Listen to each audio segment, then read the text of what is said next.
faltan todavía, pero bueno. Bueno, nadie tiene preguntas hasta ahora. Eh, Hola, profe, ¿qué tal? Yo tengo dudas sobre dígame. los libros que vamos a leer Bueno, sí, para, sí, hoy mandé para la un segunda mail. parcial. Hoy mandé un mail, ¿no le llegó? ¿Le Sí, sí, llegó el pero creo mail? que decía, sí, el que decía que vamos a leer, no sé si Boquitas Pintadas y puede ser la mansión Vamos de a Rita. trabajar, sí, vamos a trabajar sobre boquitas pintadas, ¿sí? Para nuestro práctico. Ahora, para la parte del parcial que tienen que entregar, acá está Brenda, eh, yo les voy a permitir que si quieren eh, pueden trabajar, pueden entregar también algún análisis sobre la tradición de Rita Hayworth o boquitas pintadas. Pero en el práctico vamos a trabajar boquitas pintadas, ¿sí? Eh, Como el parcial es el 5, bueno, tuvimos ahí un debate en la cátedra, porque la verdad que lo que pasó es que tuvimos un feriado los viernes, el viernes pasado, y hay 3 comisiones que damos clase los viernes, y obviamente quedamos más atrasados que los demás. Nosotros ya también veníamos un poquito más atrasados porque hicimos esta clase de taller, vimos la clase sobre categorías de análisis, se nos fue corriendo un poco el cronograma y entonces, bueno, los que tuvimos comisiones los viernes pedimos si la parte de análisis, hacer como en el primer parcial, que la pudieran ustedes entregar una semana más tarde, o sea, el día 12, ¿sí? Ahora, ¿por qué no todos los profesores quisieron hacer eso? Porque la verdad es que para nosotros, con esta modalidad virtual y la entrega y la lectura de los parciales en forma por mail, digamos, nos da muchísimo más trabajo. Yo, además del trabajo bueno, de la lectura y la corrección de los parciales es mucho más lenta, yo nunca había tardado tanto en corregir parciales. Para los que llegaron más tarde, les confirmo que para el fin de semana voy a terminar, no me faltan muchos, solo que los tengo corregidos y el trabajo de la devolución también es más complicado, porque yo tengo que escribirles a cada uno un mail para darles la nota y un comentario. Cuando yo iba a la facultad con toda la pila de parciales impresos, hago ta, y los devuelvo, ¿se dan cuenta? Y va todo escrito en el papel, las correcciones, la nota, pero además recibir el parcial por mail y desdoblado en 2 partes, me llevó también muchísimo más trabajo. ¿Por qué? Porque algo fundamental y básico, eh, no le ponen nombre al archivo. He recibido análisis de poesía donde ninguna de las hojas tiene nombre, ni siquiera el archivo tiene nombre.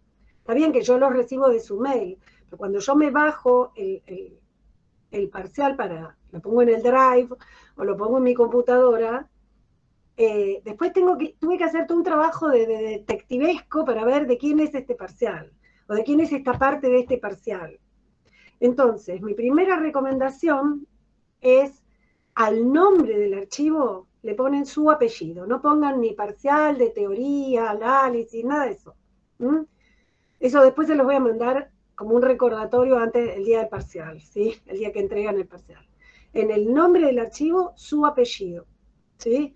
Eso, apellido primero, porque además yo los puedo ordenar alfabéticamente. Eh, Porque también eso, la lista que nos bajamos del campus, nosotros no tenemos ni siquiera las planillas, no tenemos nada ahora en papel. Todo lo tenemos que estar bajando del campus o de lo que nos mandan las actas y todo eso. Y ni siquiera están ordenados alfabéticamente. Entonces tenemos un montón de trabajo administrativo burocrático extra. ¿Mm? Entonces la manera en que ustedes me lo faciliten un poco es que por lo menos le pongan, ¿saben cómo usar el encabezamiento del Word? El Word tiene una función que es encabezamiento. Si ustedes ponen en el encabezamiento su apellido, ¿m? En todas las páginas va a aparecer su apellido, ¿sí? No lo tienen que escribir en todas las páginas, ya es una función del Word que les permite poner encabezamiento y pie de página. Entonces pueden numerar las páginas, que eso también está bueno para que no se traspapelen, por ejemplo, ¿no? Cuando uno, bueno, cuando entregaban impreso, o a veces yo imprimo para poder corregir mejor,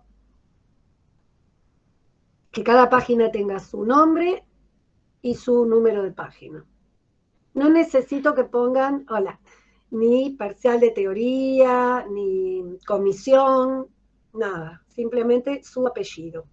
Y sí pongan, bueno, y ni siquiera el DNI porque yo ya tengo los DNI de ustedes, ¿sí?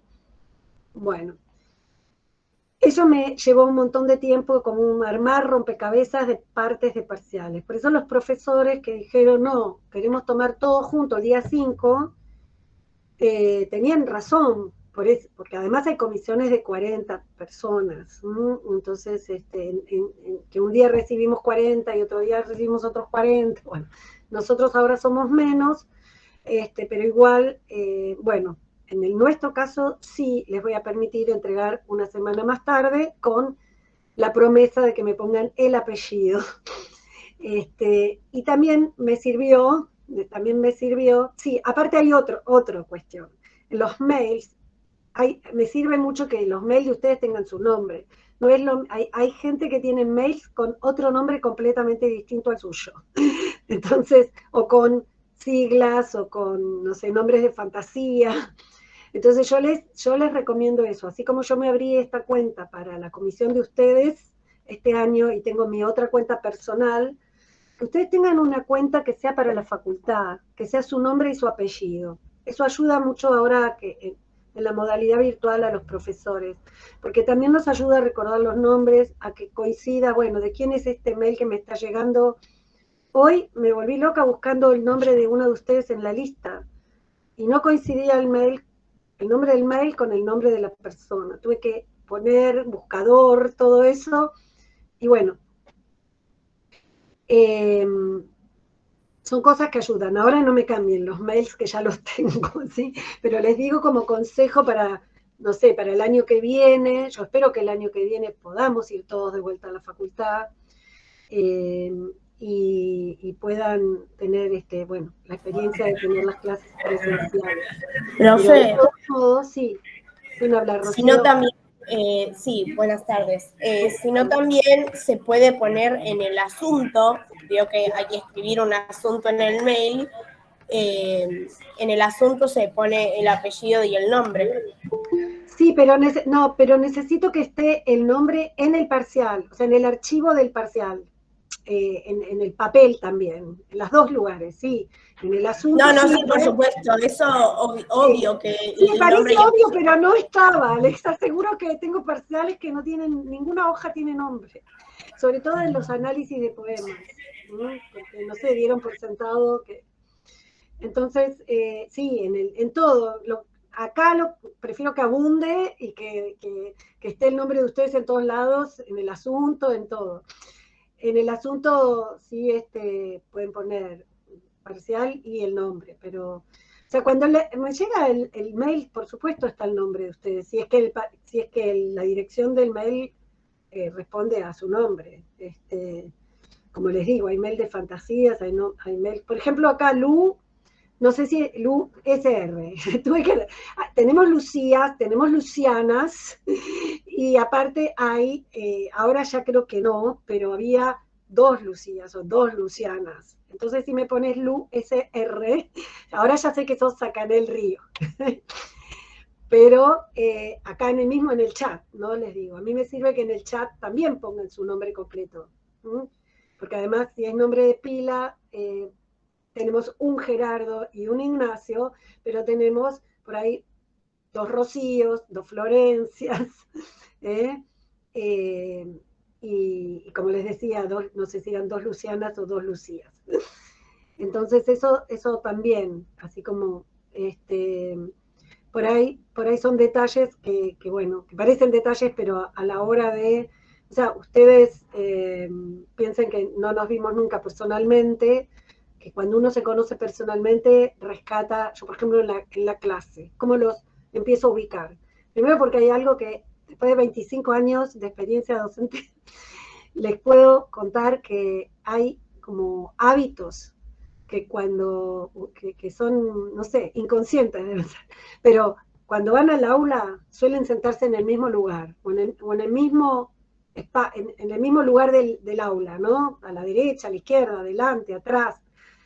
Es un hábito que van adquiriendo, que yo obviamente trato de romperlo siempre, después de que los ubico, los hago sentar en círculo, o trato de romper esas estructuras, pero que al principio a los profesores nos sirve para ubicarlos, ¿no? Para juntar caras con nombres, como decimos. ¿Por qué me sirve a mí conocerlos? Parece una pregunta obvia. Hay profesores que no les importa tanto. En mi caso, para mí es fundamental. Cuando yo leo el parcial, quiero saber quién, o sea, más allá por supuesto, de la información que da el parcial, del contenido, cómo está escrito, para mí me sirve mucho. Hay como siempre una nota, son 3 preguntas, podríamos decir, bueno, también estuvimos debatiendo esto, si vale 3 y 4, porque la poesía vale más, o el análisis vale más. Y yo dije, no, para mí vale todo lo mismo, pero una nota, o un punto para mí tiene que ver con lo que llamaban en el colegio la nota de concepto, ¿se acuerdan?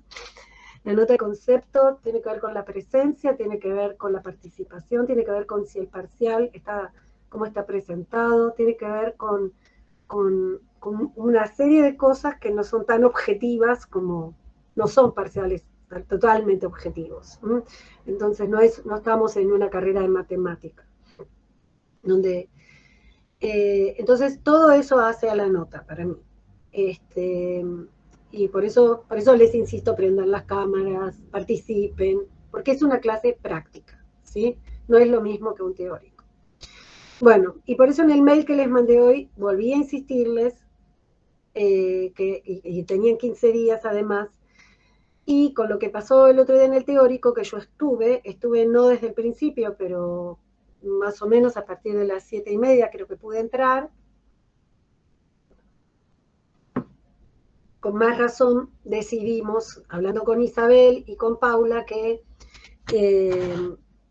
comprimiéramos Benjamin en el práctico para darles más espacio a hablar de Puig y de situar a Puig en la época, así como Isabel le llevó bastante tiempo de la clase ubicar a Benjamin, porque le faltó un autor que fue Adorno, le faltó un gran eje contextual, que era la escuela de Frankfurt, y entonces ella tuvo que reponer todo eso, y bueno, y se le fueron corriendo también los textos a ella, y yo quise escuchar la clase para no repetir, porque mi idea cuando doy Benjamin es hacer toda esa introducción como en el teórico que yo les di editado, ¿no? Esta clase que yo di, acá la tengo en papel, que les mandé el documento,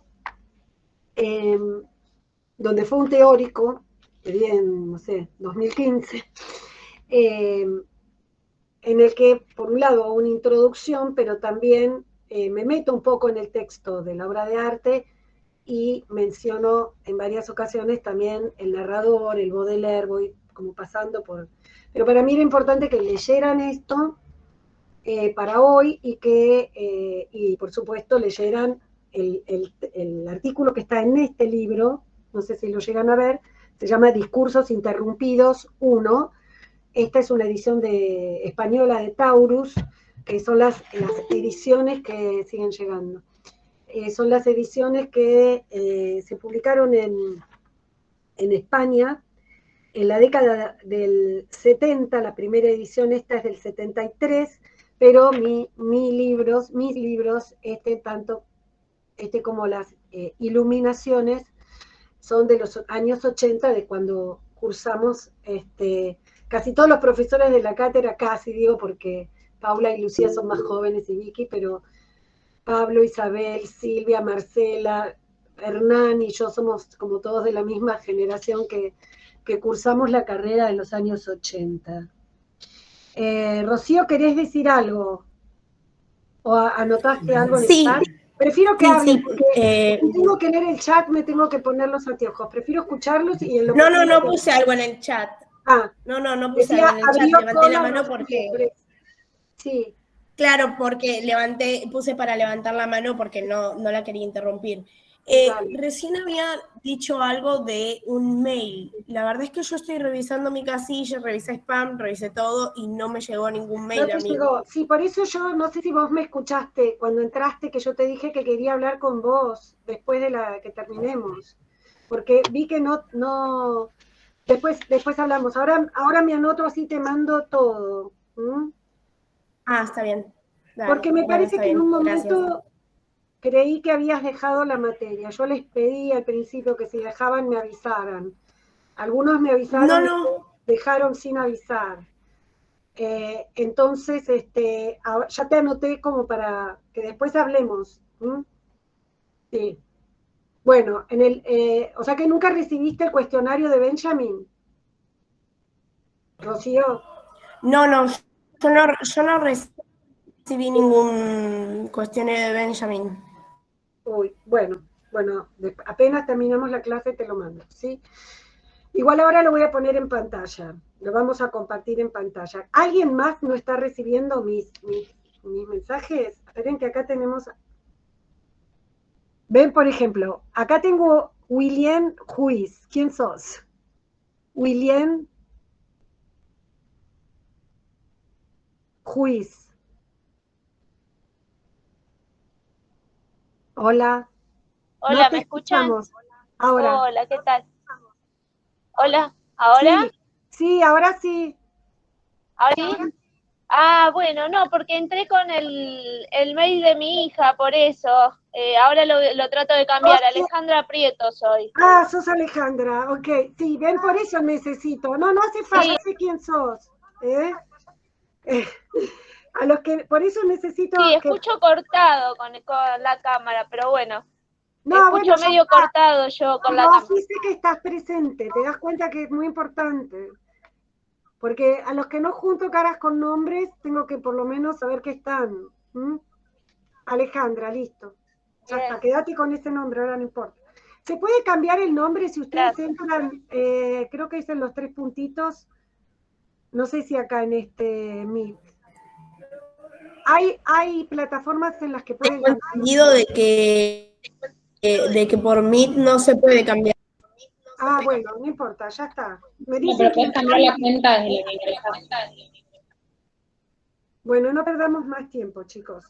De este teórico que yo les di para leer, ¿alguien quiere preguntar algo? ¿Quieren que lo revisemos? Que revisemos, porque acá yo también hablo del artículo. Y a mí de este teórico lo voy a poner, a ver si puedo compartir pantalla. Voy a hacer una súper rápida, o sea, en realidad lo que quería era compartir el cuestionario, pero de acá, sí, voy a compartir el cuestionario, no el teórico, pero del teórico también me interesa que si lo leyeron y tienen preguntas me las hagan, porque es el momento que que ustedes tienen, o sea, Benjamin seguro va a ser un tema de parcial, y el lugar donde sacarse las dudas es hoy conmigo ahora o con Isabel esta noche. Después se van a terminar las clases sobre Benjamin, ¿sí? Yo quería... Sí, ¿quién? Sí, Matilde, hola. Matilde, quería saber si podíamos hablar un poco del concepto de aura. A mí no me terminó de quedar muy claro la segunda definición que habla sobre la lejanía. Nada, no me terminó de quedar muy claro, no sé si podrías... Sí, es una de las preguntas del cuestionario, así que vamos a repasarlo, ¿sí? Pero primero, antes de eso, vamos a ir por orden, ¿sí? Entonces, a ver si puedo compartir...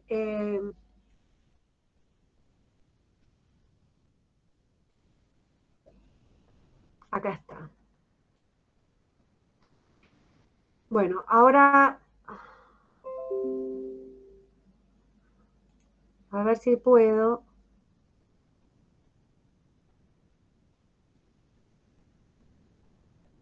En que quiero cerrar cosas como esta.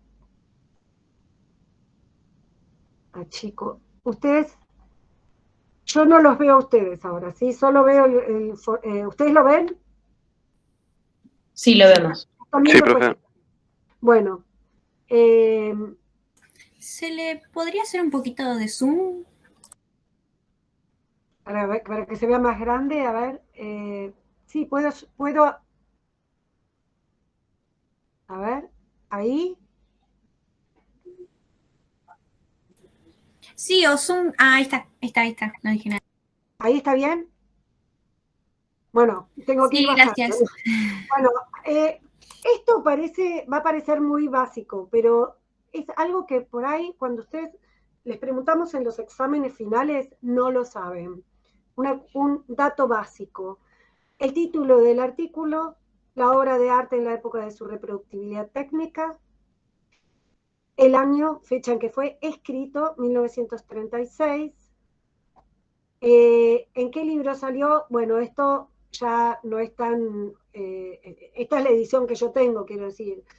Como Benjamin, como ya les contó Isabel, no llegó a publicar todo en vida, quedaron papeles de él inéditos y después se los fueron editando sus amigos en Estados Unidos o en Francia o en Alemania, entonces hay muchas ediciones diferentes de Benjamin. Como les dije recién, esta edición es la Discursos Interrumpidos, es una edición española porque el artículo de Benjamin va a salir en la revista del Instituto de Investigaciones Sociales de la Escuela de Frankfurt, como les dijo Isa, después de muchas idas y vueltas de su escritura y de sus correcciones y de las partes censuradas, etcétera, etcétera. Entonces, esta es la edición que manejamos nosotros. Pero por lo menos tienen un dato de título del libro, y yo les acababa de decir el dato de la editorial Taurus, del lugar de edición, que es Madrid, España, y podríamos incluso, si quieren, agregar el nombre del traductor, que es Jesús Aguirre, que no importa, en este caso para ustedes ya sería mucho detalle, pero lo que quiero decir es que cuando van a citar, tienen que tener todos estos datos presentes, ¿sí? Entonces, y que a veces no va a coincidir la fecha de escritura, 1936, con la fecha de publicación. Esto nos llega a nosotros en la década del 70 en español. O sea, muchos años después. Hay ediciones en inglés, como les digo, en francés, en alemán, etc. Por ahí anteriores, pero lo que nos llega a nosotros ahora, y a nosotros más nosotros, digamos, Argentina, Facultad de Filosofía y Letras, UBA, cómo entra Benjamin al campo de los estudios literarios. Benjamin, que en principio era un filósofo alemán de principios del siglo XX, digamos, su época de producción sería de los años 20 al 40, que es cuando muere, ¿no? O un poquito antes, en realidad ya en la década, a mediados de la década del 10, él ya está escribiendo, publicando, porque él nace a fines del siglo XIX, 1892 creo que es la fecha exacta. Y entonces pongámosle que sea mediados de la década del 10 hasta el 40 es su época de producción, pero la época que nosotros tomamos para lo que estamos viendo en teoría literaria es la década del 30, que es la década que ustedes ya empezaron a ver con Martín, donde coinciden Lukács, Brecht, Adorno y Benjamin,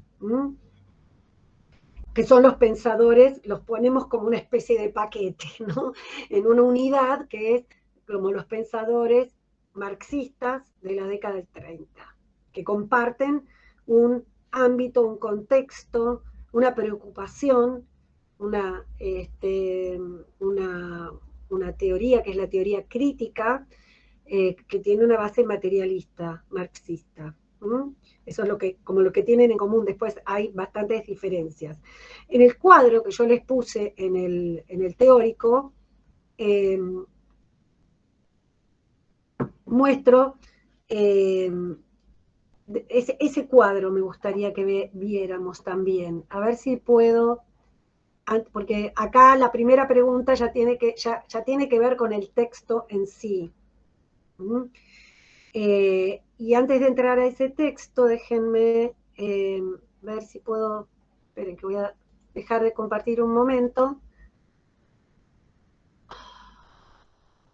Vuelvo al Meet. ¿Tienen el teórico a mano?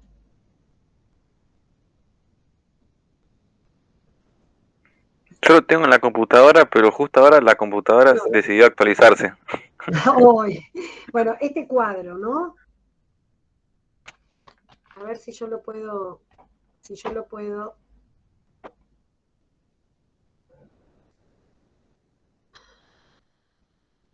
¿Qué puse yo en este cuadro? Les voy contando mientras tanto. Básicamente, Benjamin lo pongo en relación con otros autores, como estos que les acabo de nombrar, Lukács, Brecht, Adorno. Agregué otro que es Gershom Scholem, porque Scholem son como los 4 amigos, digamos, de Benjamin, los amigos intelectuales, podríamos decir, ¿no? Mientras busco el documento. Pero con cada amigo tiene semejanzas y diferencias. Ahí lo encontré el texto, esperen.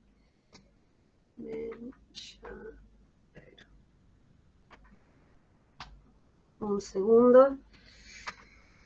Y como ustedes ya conocen a Lukács y a Brecht, acá lo encontré.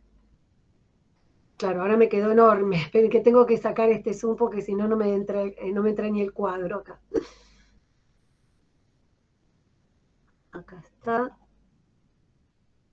¿Por qué no está acá? Ay, no, este es otro. Les abrí un teórico de Isabel, no el mío. Pero yo decía, no está el cuadro, no está el cuadro.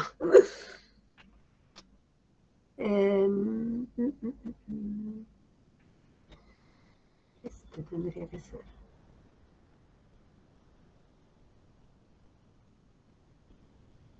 No.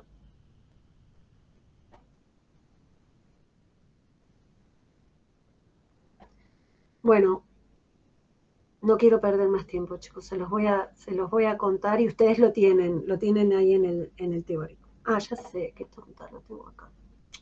Lo tengo en el mail donde se los mandé a ustedes. No me había dado cuenta de eso. El mail que acabo de cerrar acá. Estaba buscando en mi otra cuenta, por eso pasó eso.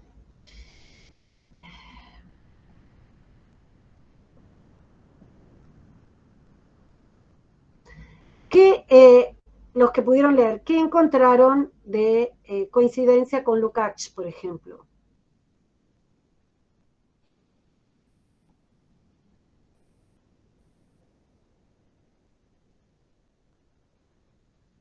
Hola, ¿me escuchan?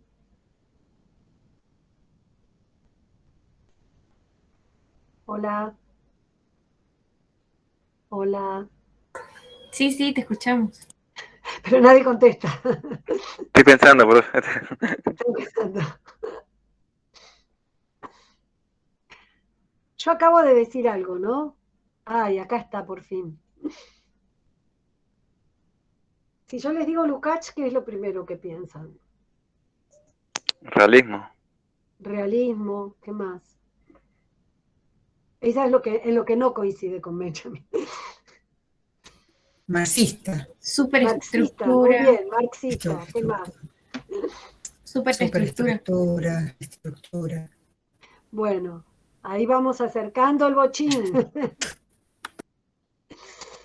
Bueno, ahí tenemos diferencias y semejanzas. Acá encontré ya tengo preparado esto, entonces voy a volver aquí a compartir pantalla. Ahora no.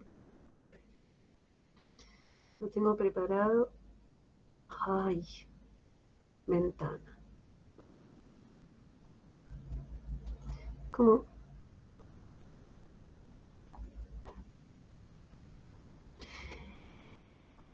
Cuando hablamos de marxismo, o sea, Isabel habló mucho de esto el otro día, ¿no?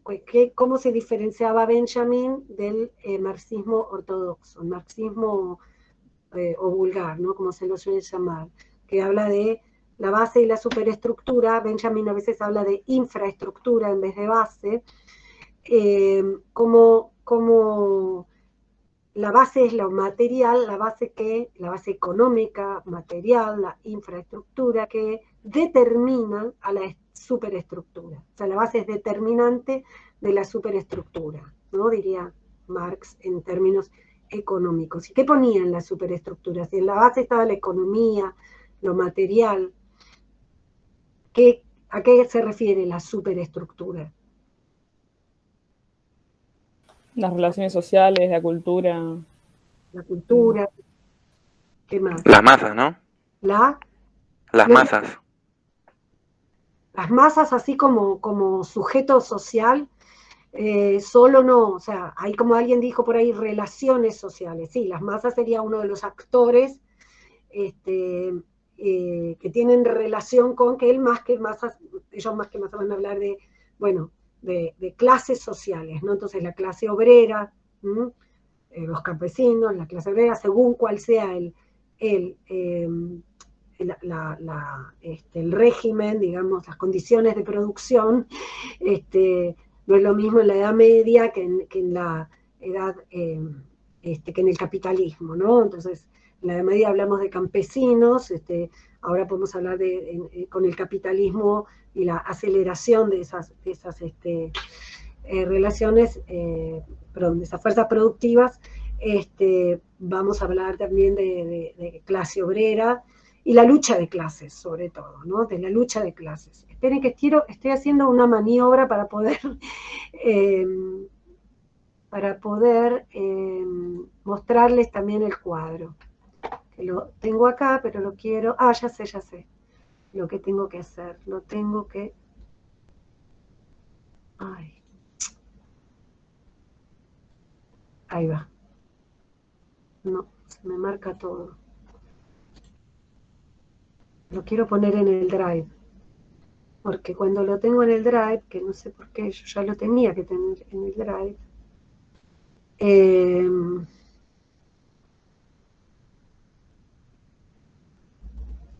Entonces,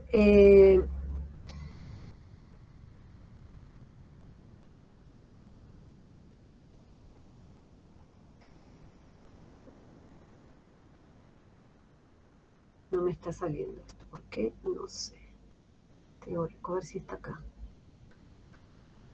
Teórico, acá está. Y ya lo tenía. Lo tenía, pero no lo encontraba. Acá está. Bueno, a ver ahora si se los puedo mostrar. ¿A dónde fue a parar ahora? Acá está.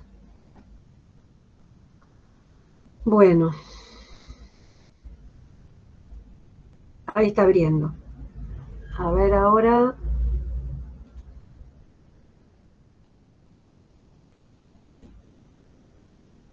Por fin. Acá está. ¿Lo ven ahora? ¿Lo ven? Sí, profe. Por fin. Entonces, en este cuadro que yo armé para esa clase teórica, además de... les quise poner todo esto acá arriba porque notamos que en los exámenes había mucha confusión, que incluso se confundían de siglo, porque nosotros estamos en la década del 30 del siglo XX, obviamente, en 1936 es la fecha del artículo que acabamos de ver, pero tanto Marx como Marx, cuando ustedes hablamos de marxismo, pero obviamente Marx pertenece al siglo XIX. O sea, él escribió como 100 años antes toda su teoría. Una teoría que fue evolucionando también, que fue teniendo debates internos, por eso se habla también de marxianos, ¿no? Por todos los debates que hay dentro del marxismo. Y por eso también hay, así como vimos tentinianos, ¿no? Cosas que se toman de antes y que evolucionan y varían después, también Marx va a tomar de Hegel y sobre todo de Hegel el concepto de dialéctica. Kant y Hegel, ¿por qué puse Kant? Me fui hasta Kant, al siglo XVIII, me fui hasta Kant, siglo XVIII, Hegel y Marx, siglo XIX, y después salto al siglo XX a estos 4 pensadores. 4 sería el cuarto Benjamin, acá Scholem es como un agregado que vale solo para Benjamin, no para los demás, del siglo XX. Lo que explico en esta clase es todas estas relaciones entre Benjamin y todos estos autores. Cuando ustedes ven Lukács, una de las cosas, de las diferencias que vieron entre Lukács y Brecht, es que Lukács, alguien dijo, lo primero que dijeron por ahí, creo que fue Leandro, fue realismo. Yo en esta columna puse, bueno, los siglos, en esta puse temas que tienen que ver con la teoría, con la filosofía, con las ideas, también con la ideología. Eso es lo que está en la superestructura también, la ideología. En esta columna tiene que ver lo que tiene que ver con la estética, con las diferencias en el nivel, en el campo, en la serie, diría Tiniano, de la estética, la relación que van a ver todos estos autores entre el arte y la sociedad. El arte en general y la literatura en especial, en particular. Para nosotros nos interesa la literatura. Pero todos estos autores que son filósofos piensan también como una de las ramas de la filosofía, que es la estética, la relación entre el arte y la sociedad. Entonces ahí empieza a haber diferencias. Si bien acá, en esta columna, tenemos entre estos autores marxismo, Benjamin también marxista, en esta otra columna del arte y de la estética ya empieza a haber diferencias entre, por ejemplo, Lukács realismo crítico, no como en el marxismo vulgar sociológico, que es realismo puro, en Brecht realismo y vanguardia, o toda esta polémica que vieron con Martín sobre si es formalismo, si es realismo, etcétera. En Adorno, que no llegaron a verlo, yo puse modernismo, no como el modernismo de Rubén Darío que ustedes vieron, sino en inglés podríamos sacar esta O y decir modernism, que tiene que ver más, que tiene cierta relación con la vanguardia, pero tiene su relación también de tira y de semejanzas y diferencias, ¿no? Ahí podemos pensar en Joyce, en Proust, en Kafka, en autores que van a privilegiar privilegiar la autonomía del arte y no el realismo.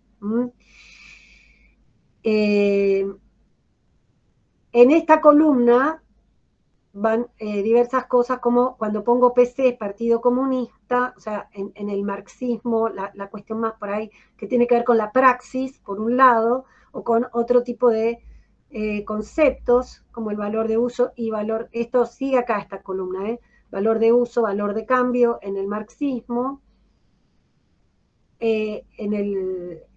la praxis, o sea, cuando la ideología requiere una acción, no nos quedamos en la esfera del pensamiento y del materialismo como una metodología de investigación, como quiere la Escuela de Frankfurt, sino en un Benjamin más cercano acá a Brecht, como concepciones como el autor como productor. La idea de producción, que es una idea marxista, pero también con una idea, si quieren, un requisito o con una tendencia, lo llaman ellos, que es la tendencia hacia la praxis, hacia la acción que tiene que ver más con lo político, con el hacer, con la militancia, dirían ahora. Entonces ahí sí va a haber una diferencia. Esta pertenecía a Brecht y esta Adorno, ¿no? Ahí hay una diferencia entre Brecht y Adorno. Benjamin va a estar con un pie de cada lado, en cada una de estas columnas.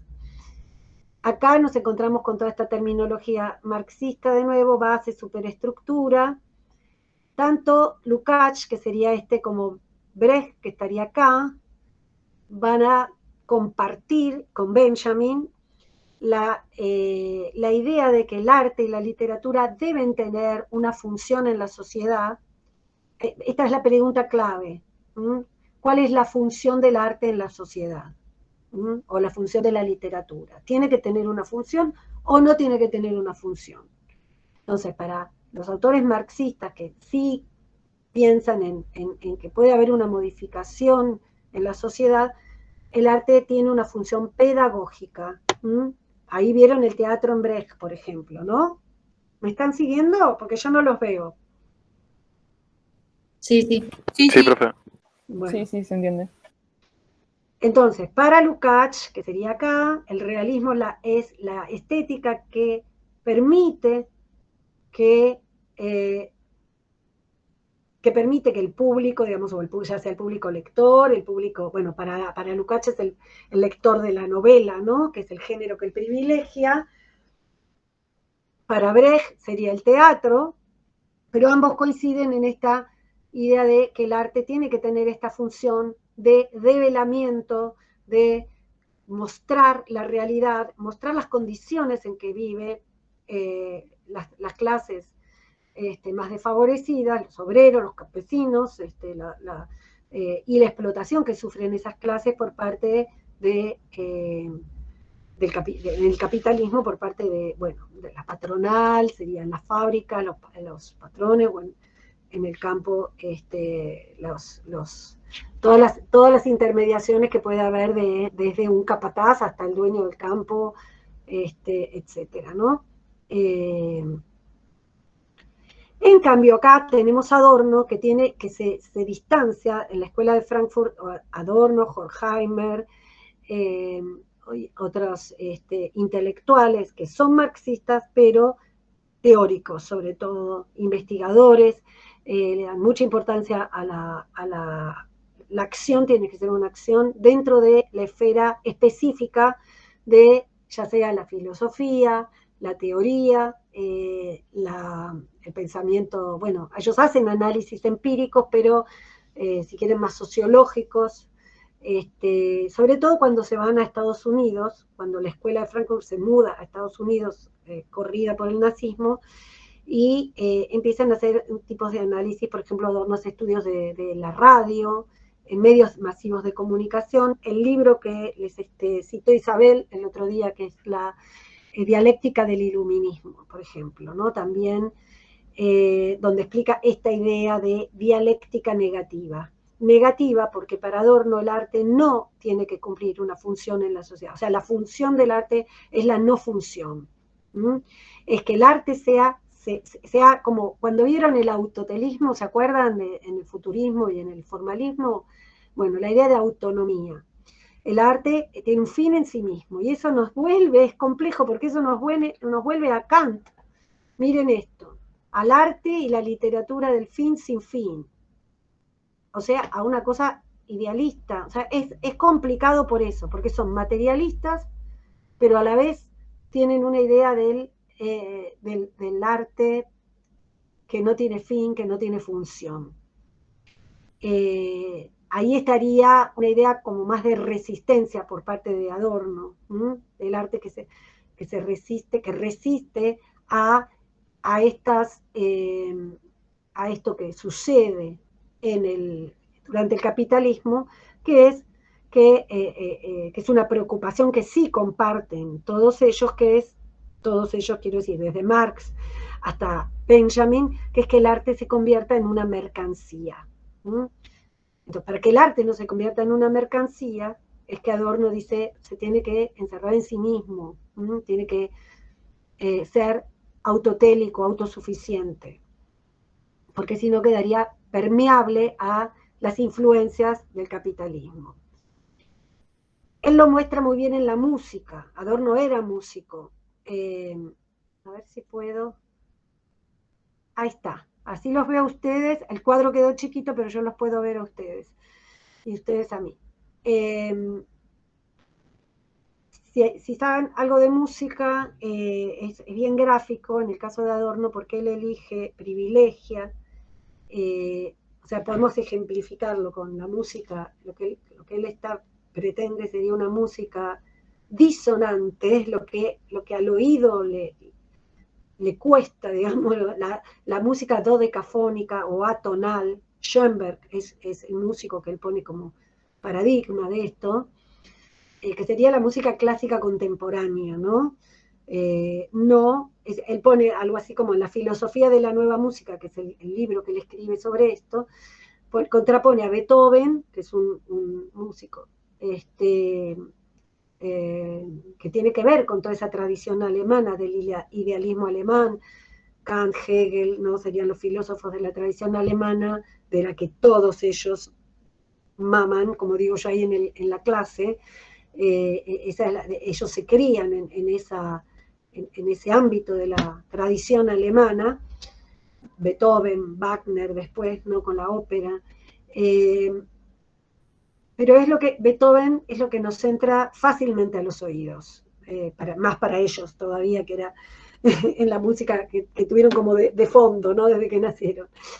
Que tiene melodía, ritmo, tónica dominante, etc. Versus la música de Schoenberg, la música atonal o dodecafónica, que nos resulta árida, si quieren, para los oídos. Y ahí Adorno detesta la música popular, o sea, todo lo que sea popular para él ahí es como lo asocia a lo comercial, a esto de la música, al arte convertido en mercancía. La música bueno, tenemos millones de ejemplos, no de música popular, pero incluso lo que podríamos pensar como canción de protesta, o la música Musak, ¿no? Que es la que ponen de fondo en el shopping, o incluso el jazz. En cambio, a Benjamin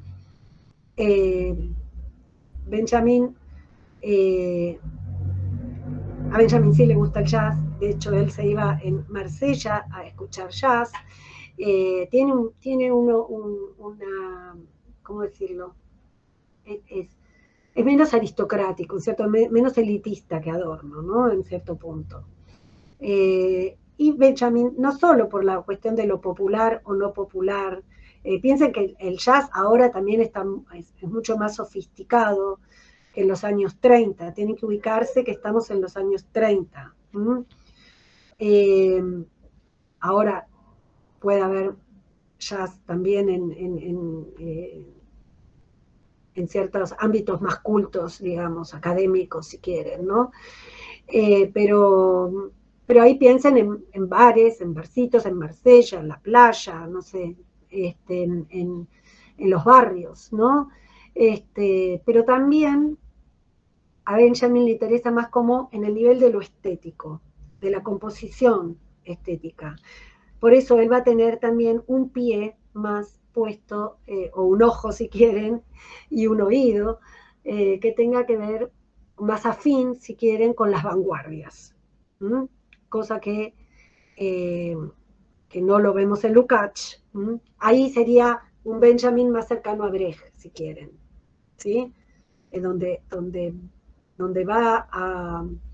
¿Y qué cosa de las vanguardias se les ocurre que puede gustarle a Benjamin? Lo que saben, de lo que leyeron hasta ahora.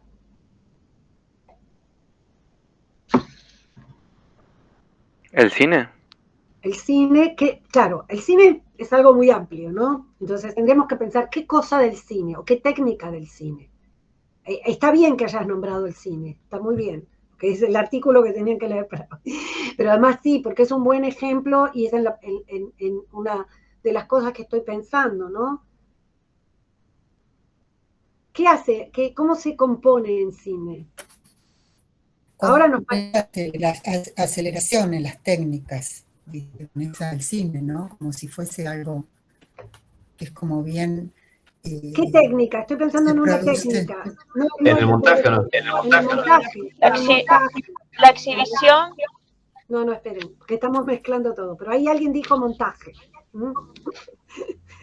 Está bien lo que dijeron, las otras cosas que dijeron están bien, tienen que ver con el artículo, pero a lo que yo me refería ahora en cuanto a lo vanguardista es el montaje, es la técnica, que es ahí donde también Benjamin está más, tiene más afinidad con Brecht.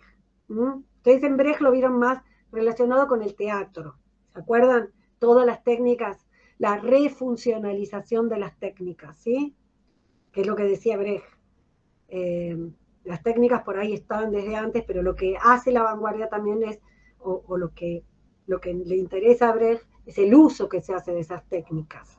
Y en Benjamin también. Y el uso específico que hace la vanguardia es, por ejemplo, el montaje. Entonces no va a ser cualquier cine, porque el cine de Hollywood,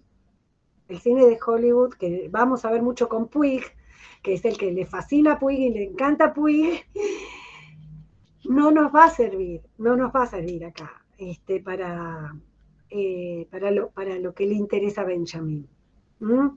Tiene otro efecto que es el contrario, el cine de Hollywood. ¿Qué nos pasa cuando vemos una película, un melodrama de Hollywood? ¿Qué le pasa a los personajes de Puig? Si ya alguno leyó o tiene idea. ¿Qué les pasa a ustedes cuando ven un melodrama de lo que podría ser ahora en una serie, una telenovela? Hay mucho drama. ¿Y qué le pasa al espectador con ese drama? Como que se enternece o sufre con el drama. Exactamente, lloramos, nos enternecemos, nos apasionamos, nos identificamos. La palabra en psicología sería, que también la psicología es importante para Benjamin, Él hace algunas explicaciones que tienen que ver, o que vienen desde dónde lee, ¿se acuerdan? El desde dónde, él también lee desde la psicología. Él cita a Freud, por ejemplo, desde la identificación. Es lo que pasa con el melodrama es la identificación, que termina como en catarsis, la palabra griega catarsis, de aristotélica. Cuando uno se identifica con el personaje y llora, se enternece, sufre, van a ver una escena magnífica en Boquitas Pintadas, donde lo que los personajes, en la tradición de Rita Hayworth es el cine, el nene va con la mamá al cine y comenta todas las películas y muestra esto cómo funciona en el cine. En Boquitas Pintadas hay una escena donde las dos amigas, o no tan amigas, las dos protagonistas femeninas, vamos a decir, escuchan juntas una radionovela. Entonces ahí también tienen lo que hace Puig, un montaje con el relato que hace el relato del diálogo de las dos mujeres escuchando la telenovela, los comentarios que hacen, lo que les pasa a ellas, que lo cuenta un narrador, el diálogo de ellas en directo y el relato de lo que sucede en la telenovela, o sea, el relato directo o el diálogo de los protagonistas de la radionovela. Así que Puig arma también, compone su texto también a partir de un montaje. Pero lo que les pasa a las protagonistas que escuchan esa radionovela es esto que les digo de la identificación. La identificación para estos autores marxistas no es positiva. ¿Por qué? Porque genera un sentimiento de pasivación, ¿no? Claro, la catarsis apacigua y entonces no se agilizan. No se hace la revolución. Claro, eso. Nos quedamos todos en casa. Claro, nos quedamos llorando. Se nos pasa y después, bueno, sigue la vida. Ellos necesitan que haya cierta incomodidad en el lector, ¿no? O en el espectador, que haya también una toma de conciencia. Por eso se habla de conciencia de clase. Acá, ya que dije conciencia de clase, tenemos una conexión directa entre Benjamin y Lukács. Saben que Lukács en 1920 escribe un libro que es Historia y Conciencia de Clase, bien marxista, ¿no? Entonces, ahí está, sí, esa es una de las relaciones de Benjamin con Lukács, la idea de el marxismo con la idea de conciencia de clase y de lucha de clases y de esta función pedagógica del arte, ¿no? Hay que tomar conciencia de la clase para poder llevar a cabo esa revolución. Igual, una pregunta. Sí, Matilde. ¿Benjamin no reivindica también un poco la masa en este sentido? Que al final del texto dice como que él, o sea, no está de acuerdo con esta postura de que las masas solo van a la obra de arte para distraerse. Que también como que también se pueden concentrar en ella y no es algo que solamente... Como sí, que este texto es el texto que decimos más democrático, que es más democrático en el sentido de que es optimista un poco en el sentido de que, contrapuesto a otros textos como el que estaban viendo con Isabel el narrador, en el sentido de que acá él, bueno, ahora sí podemos ir un poco al cuestionario, ¿no? A ver cómo funciona esto de este marxismo benjaminiano, y también sus contradicciones, ¿no? El acceso de las masas al arte es mucho mayor gracias a la posibilidad que tiene el arte de poder reproducirse técnicamente. Esa es la parte positiva, de que el arte pueda ser reproducido técnicamente porque al tener, alguien había dicho antes por ahí también la cuestión de la exhibición, ¿no?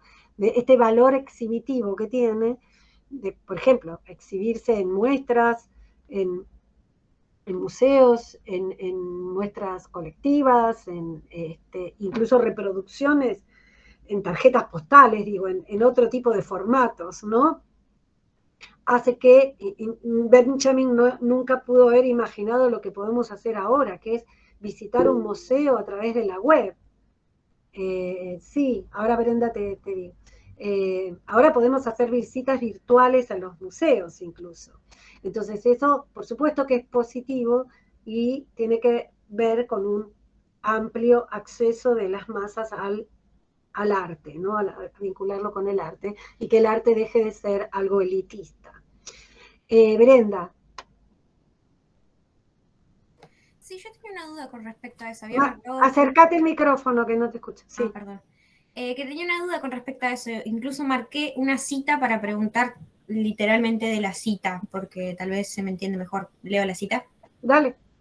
Dice, de hecho, la pintura está en la página 19. Por sí. Si alguien la quiere ver.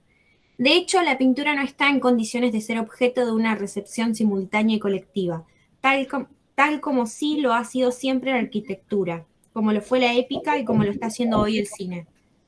Con respecto a esa cita, yo me preguntaba esto, ¿está entonces o no de acuerdo en el exhibicionismo, digamos, del arte no, la palabra no es simultáneo. Pero esto, como en un museo, varias obras de teatro, varias obras de arte, pero la pintura, una al lado de la otra. Porque cuando él habla de la pintura es el arte más aurático para él. Ahora vamos a ir a las definiciones de aura y eso, ¿sí? Entonces, las artes reproducidas técnicamente, que él pone como ejemplo paradigmático, es el cine, y antes del cine la fotografía, ¿sí? La pintura, y sobre todo la pintura de caballete, la pintura que, sobre todo, los rostros, ¿no? No me sale ahora la palabra. Sí, donde muestran del busto, ¿no? Para las esculturas que tienen que ver pero sobre todo la pintura de caballete es el ejemplo que él pone de arte aurático, ¿sí? Ahora, entonces voy a cambiar el documento y vamos al cuestionario, porque yo quería dejar parte de la clase de hoy, ya pasó una hora, para introducir a Puig también, pero es importante que veamos bien este texto. Pero igual no me quedó claro si entonces está diciendo, ¿qué es lo que está diciendo con esa cita? Porque no me termina de quedar claro. Espérame un segundo. Ahí está.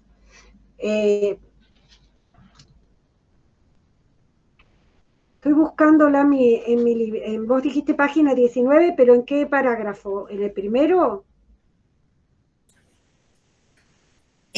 ¿Cómo en el?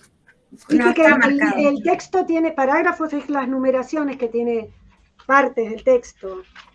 Yo la página... La 12. ¿Eh? La 12 sería. Ah, porque tenemos otro texto, entonces por eso no me cerraba para nada. Sí, en el libro se supone que sería, del libro sería la página 38. La 12 la tengo en la 44 yo. Bueno, volvémela a leer entonces, perdón. Dice, de hecho, la pintura no está en condiciones de ser objeto de una recepción simultánea y colectiva, tal como sí lo ha sido siempre la arquitectura, como lo fue la épica y como lo está haciendo hoy el cine. Claro, porque al ser aurática, bueno, esta es una de las cosas que le critica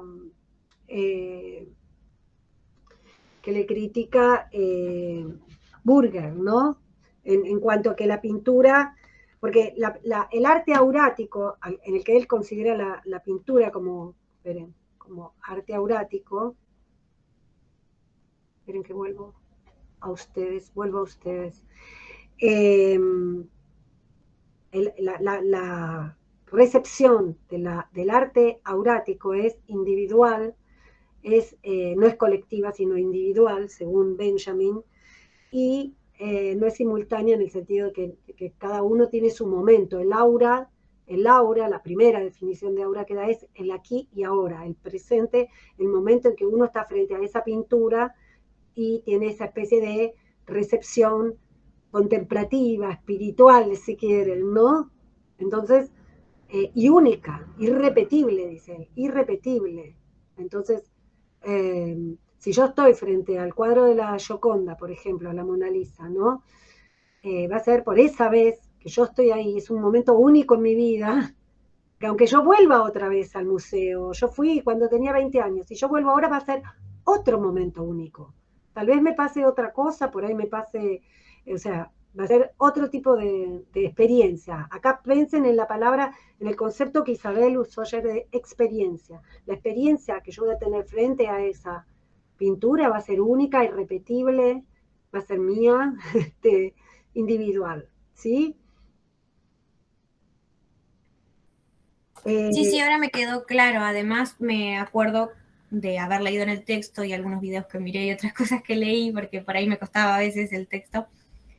Porque él me cuesta, no porque me cueste el texto. No, es que es un texto complejo, es largo. Él es complejo. Él es complejo porque es contradictorio también. Sí. Porque ustedes tienen dos artículos que escribió en el mismo año, que es 1936, y dice cosas casi opuestas, ¿no?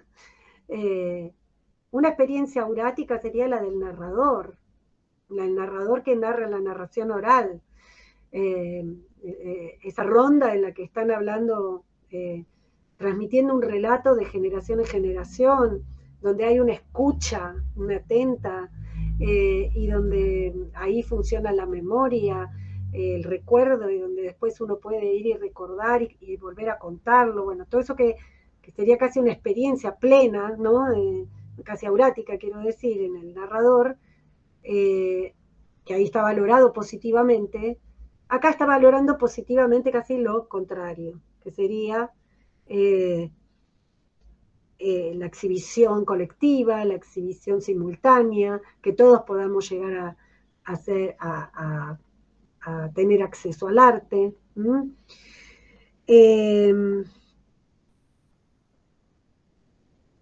Por eso la pintura no está en sí. Bueno, yo tengo otra traducción. Evidentemente tengo otro texto y otra traducción, pero en mi libro dice, ocurre que la pintura no está en situación de ofrecer objeto a una recepción simultánea y colectiva. Desde siempre lo estuvo, en cambio, la arquitectura, como lo estuvo antaño el epos, la épica sería el epos, ¿no? Que es algo que... El epos es justamente, la épica es el relato que uno transmite en forma oral también, ¿no? Donde hay una acción, eso es lo que le gustaba a Lukács, ¿se acuerdan? También, que haya un héroe, y lo que hoy, y lo está hoy en el cine. O sea, el cine es lo que tiene esa recepción simultánea y colectiva. ¿Por qué digo que Burger lo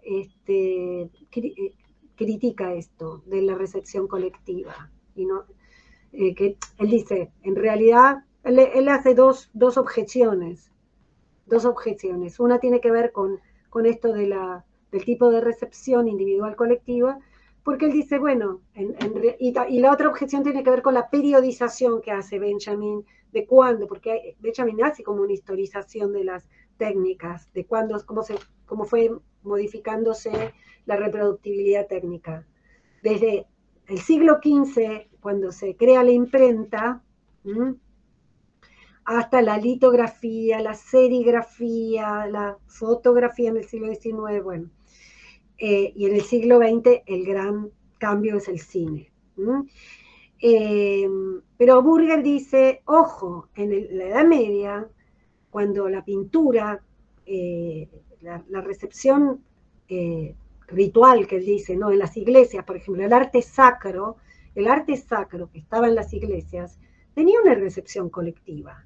Porque cuando uno iba a la iglesia, no iba solo únicamente, también había, no sé, misas, había bautismos, había, no sé, las prácticas que eran la comunidad. Entonces también ahí, dice Burger, podía haber una recepción colectiva. Esto está al fin del capítulo 2, en mi clase lo cito con lujo de detalles, eso. Así que tiene que leer esta clase para tener. Sí, Alejandra. Sí. Hola. Yo lo que entendí es que él, con respecto a los cuadros de las iglesias, eso que él plantea como una obra como única, ¿no? Eso es lo que valora. Y el tema de la reproducción es lo que ve quizás en la pérdida de ese valor especial, digamos, por ser una pieza de alguna manera única, ¿no? Y quizás en la iglesia estaba la pieza única y quizás la reproducción, pero era única, ¿no? Como el tema es la reproducción igual o parecida a un original, digamos, bueno, digamos, a la primera estás, obra hecha. Eso es lo que ahí estás, eso es lo que yo entendí. Bueno, vamos al cuestionar. El concepto de originalidad es importante, ¿sí? Para diferenciar lo que es arte aurático y arte reproducido técnicamente, ¿sí? Vamos a ordenarnos y vamos al cuestionario. Entonces, después voy a volver, Alejandra, porque ahí no quiero que cometas un error, pero ahora quiero ir en orden, ¿sí?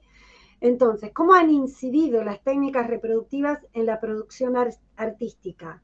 ¿Y qué ejemplos elige Benjamin? Bueno, esta parte ya la contestamos, los ejemplos sobre todo, la fotografía y el cine, como ejemplo de arte actual reproducido técnicamente, ¿sí? Ahora, ¿cómo incidieron las técnicas? Incidieron en la composición del arte, esto que yo les decía, por ejemplo, el montaje, ¿no? O, por ejemplo, esta capacidad que tiene de reproducirse y de exhibirse. Han incidido tanto en la composición como en la recepción. Ahora vamos a ver. ¿Y cómo se diferencian estas obras de las tradicionales? Señalar características de cada uno de estos tipos. Yo en general acá hacía como un cuadrito, ¿no? Entonces, pero antes de ver estas características, vamos a la 3 para definir lo que es el aura. Yo les puse página 20 y 24 es de mi edición. Pero la primera, si alguien las tiene marcadas, las podemos leer. ¿Sí? Matilde, ¿vos tenías marcada ahí la segunda sola o la primera también? Sí, pero esperame un segundo que digo bien la página, por las dudas. Si no la leo yo, pero yo para así hablan ustedes. Igual la primera no es la que está vinculada con el aquí y ahora y la autenticidad. Es eso, sí, es eso. Ay, la existencia irrepetible vinculada a un lugar específico, básicamente. El aquí y ahora, ¿no?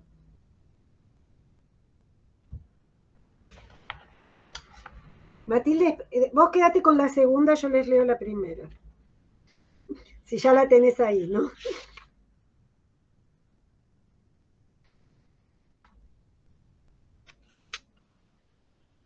Cuando empieza el parágrafo 2, la parte 2 dice, incluso en la reproducción, bueno, mi traducción, Incluso en la reproducción mejor acabada falta algo, el aquí y ahora de la obra de arte, su existencia irrepetible en el lugar en que se encuentra. Entonces, su carácter de irrepetible, de irrepetibilidad. Esto que les decía recién, ustedes están frente al cuadro, es su aquí y ahora, nunca más, aunque ustedes mismos vuelvan, como también después cuando habla del actor de cine y actor de teatro. Esa es la diferencia que marca también en el teatro. Aunque ustedes vayan todas las noches a ver la misma obra, aunque el actor todas las noches repita esa misma obra, siempre va a ser una noche diferente. El público va a cambiar, tal vez el público reacciona de otra manera, el actor no está con el mismo ánimo en una noche y otra noche. Entonces, cada función va a ser un aquí y ahora, ¿sí? Y está ese contacto personal con el público. Yo les hacía siempre una comparación con las clases que ahora se me desvirtuó, que es que cuando ustedes vienen a una clase presencial, ese aquí y ahora es una experiencia mucho más plena que cuando ustedes leen una clase desgrabada, ¿no? O ahora, si tienen la cámara prendida, no es lo mismo que de tenerla apagada. Tenemos otro tipo de vinculación, ¿sí? Yo les puedo ver los gestos, puedo ver las caras, puedo ver, no sé, esto sería como un paso intermedio entre lo presencial y que ustedes me lean a mí en una clase desgrabada, mediatizada, reproducida mecánicamente, y no escuchan mi tono de voz, no saben qué énfasis le puse a tal o cual concepto, no saben si lo dije con ironía o no, ¿entienden? Entonces, en el actor de cine va a haber una mediación. La idea de mediación es importante para las teorías, la teoría materialista, sobre todo la de Adorno, ¿no? Porque ahí va a haber también esa diferencia entre esta dialéctica, por eso la habla negativa, ¿no? Pero bueno, no me voy a meter de nuevo con Adorno porque si no, no vamos a terminar con Benjamin. No, la mediación hace que no tengamos esa identificación catártica, si quieren, ¿sí? Bueno, entonces, el aquí y ahora sigue después un poco más abajo. El aquí y ahora del original constituye el concepto de su autenticidad. Entonces hablamos de lo irrepetible, de lo auténtico. Antes habían dicho lo original. El ámbito entero de la autenticidad se sustrae a la reproductibilidad técnica. Lo auténtico conserva su autoridad. Ahí también tienen la autoridad como un valor del arte aurático. Originalidad, irrepetibilidad, autoridad, origen, autenticidad. La reproducción técnica se acredita como más independiente que la manual respecto del original. Está más alejada del original, es más autónoma, más independiente de ese original. Por eso yo les decía, pueden hacerse como una columna donde digan arte aurático, primero sabiendo bien qué significa el aura. Lo primero era el aquí y ahora, y la segunda, Matilde, la tenías ahí, que era la que te costaba entender. Yo lo tengo acá en la página 24, en el parágrafo 3. Sí, creo que nosotros lo tenemos en la 15, y dice algo así como la definición del aura como la manifestación irrepetible de una lejanía por cercana que puede estar. Y después, bueno, sigue y dice, no representa otra cosa que formular el valor de culto de la obra artística en categorías de percepción espacial-temporal. Sí, nada que ver la traducción. Ustedes tienen una que es chilena, ¿no? Una edición chilena, creo. Bueno. Sí, por ejemplo, profe, en la parte cuando habla sobre el aquí y ahora, por lo menos en mi fotocopia dice el hic et nunc. Bueno, hic et nunc es en latín, aquí y ahora en latín. Conservó la palabra, es como un giro ya, ¿no? La expresión latina del aquí y ahora, sí. and nunc, aquí y ahora. Esta segunda definición de aura tiene que ver con el aura de los objetos naturales, dice, ¿no? Los objetos naturales podrían ser, no sé, un paisaje. Yo acá siempre pienso en la idea kantiana de lo sublime, lo sublime como que es una categoría estética en Kant y en Burke. Es algo que viene de esa tradición que les decía antes de Benjamin, más idealista, pero que tiene que ver con cuando uno se queda pasmado. La definición de lo sublime es el pasmo, como reacción, ¿no? De alguien que se queda pasmado frente a un espectáculo natural, no sé, las cataratas del Iguazú o la Concagua, pongo ejemplos argentinos, pueden pensar, no sé, o el mar, ¿no? Cuando uno se queda extasiado contemplando un paisaje o, como dice, un bosque, no sé, el aura de los objetos naturales. Entonces, es una lejanía, ¿no? Es algo inaccesible, algo que no tenemos acceso. Es una manifestación irrepetible, por eso, porque, como decíamos, es única, no se repite, de algo que está lejano, por más cercano que pueda estar, es lejano en cuanto a nuestro acceso a eso. Por ahí estamos, no sé, bueno, y acá se refiere a objetos naturales, pero bueno, acá dice un atardecer en verano, la mirada de la cordillera en el horizonte, una rama que arroja su sombra sobre el que reposa, es aspirar el aura de esas montañas. Fíjense el verbo que usa, aspirar, acá en mi traducción, ¿no? El aroma, el aire puro, o sea, transporte, algo que nos transporta justamente, nos pasma y nos transporta.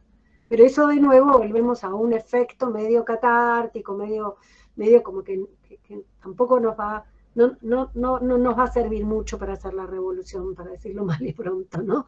Nos deja flotando en el aire, como cuando están enamorados, podemos pensar también, ¿no? Entonces, esto, bueno, nos deja en ese estado, podríamos decir. Entonces, él le da el valor, pero no es un valor que sea útil. ¿Para qué? Cuando hablamos del uso, de la categoría de lo útil, que es el uso, ¿no? Una categoría que tiene que ver también con el marxismo, valor de uso, valor de cambio.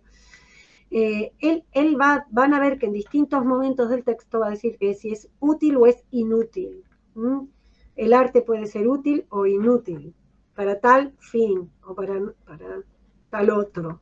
Esos son los momentos que tienen que tener, sí, subrayar. Ahí levantan manos, ¿quién, Josefina? No, había alguien que estaba levantando una mano por ahí recién. A ver, en el chat. Brenda, muy poético. Sí, porque Benjamin era poeta. Yo lo dije el otro día en el teórico, ¿no? Cuando Isabel dijo que tenía cuentos, yo dije también poemas. Y tiene un estilo, por momentos, que se nota más, y por otros no tanto, cuando se tiene que hacer más un esfuerzo académico para que le acepten el artículo en la revista de la Escuela de Frankfurt. Se pone como más académico, pero cuando se relaja se pone poético. Sí, Brenda. No te escuchamos. ¿Ahora? Brenda, no te escuchamos. ¿No? No, ahora, a ver. Está prendido, pero se escucha muy bajito. Ahora sí. A ver. ¿Ahora? Sí. No, que lo que quería decir era eso, que creo que por eso también es un poco difícil de leerlo a él, porque todas las definiciones son muy poéticas, no redondea, como que al ser, no digo que leer poesía sea difícil, sino que una definición poética sobre algo un poco más concreto es un poco complicado, porque buscamos una definición de manual, no una definición poética que te haga seguir pensando. Claro, por eso también tenemos que explicarlo y explicarlo, por eso yo les hice el cuestionario para que se guíen, ¿no? Lo que pasa es que todos estos autores marxistas, si ustedes no tienen como vocabulario mínimo y entiendan la cuestión básica del marxismo, es muy difícil. Yo siento que lo estoy recontra simplificando también, ¿no? Cuando digo así, bueno, si se quedan flotando no van a hacer la revolución, me parece casi sacrílego, porque tendría que estar hablando de la contradicción entre las fuerzas productivas y las relaciones de producción y toda una explicación en términos marxistas que es muy compleja. Entonces, lo que va a decir Benjamin acá es, bueno, en esta relación entre la base y la superestructura, no solo la base, las condiciones económicas en el capitalismo se aceleraron tanto, habla de una aceleración, ¿no? O de un ritmo, sí, acelerado de la producción, ¿no? De las relaciones de producción, sino que también la superestructura, que no es solo la base, también en la superestructura. Y eso nadie lo había dicho mucho hasta ese momento. Por eso es tan complicado este artículo, o sea, tuvo tantos reparos y porque al decir, bueno, ojo, está como un poco ahí también discutiendo con Marx, no es solo que depende la superestructura de la base, también en la superestructura hay una aceleración, y esta aceleración tiene que ver con las técnicas, porque a medida que los avances tecnológicos, que hay un progreso en los avances tecnológicos, también eso incide en el arte y en la forma no solo de cómo se compone el arte, que yo puedo cortar y pegar y hacer una cinta y hacer una película, sino también en la forma de exhibirlo y en la forma de que el público lo va a recepcionar.